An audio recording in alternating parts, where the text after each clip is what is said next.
Hello everyone, আশা করি তোমরা সবাই ভালো আছো। আমরাও ভালো আছি। অনুস লিটিল ওয়ার্ল্ডে তোমাদের সবাইকে স্বাগত।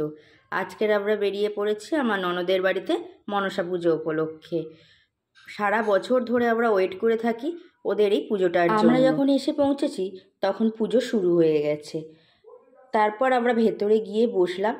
বসার পরে মা মনসার গান শুনতে চলে গেলাম। মা মনসার জিয়ান পালা হয়, সেই জিয়ান পালাটা দেখতে সত্যিই খুব ভালো লাগে, কিন্তু প্রতিবার আসা হয় না। যদি সামনের বছর আসতে পারি তোমাদের অবশ্যই দেখাবো। তারপর যারা যারা মানসিক করেছিল তারা সামনেই একটা পুকুর আছে, সেখান থেকে স্নান করে মা মনসার মন্দির অবধি ডন্ডি কেটে কেটে আসবে। মেয়েকে একটু ওনার গায়ের ওপর শুইয়ে দিচ্ছি। মেয়ে কি কান্না, মেয়ে তো এগুলো কোনোদিন দেখেনি, ওর খুব ভয় লাগছে।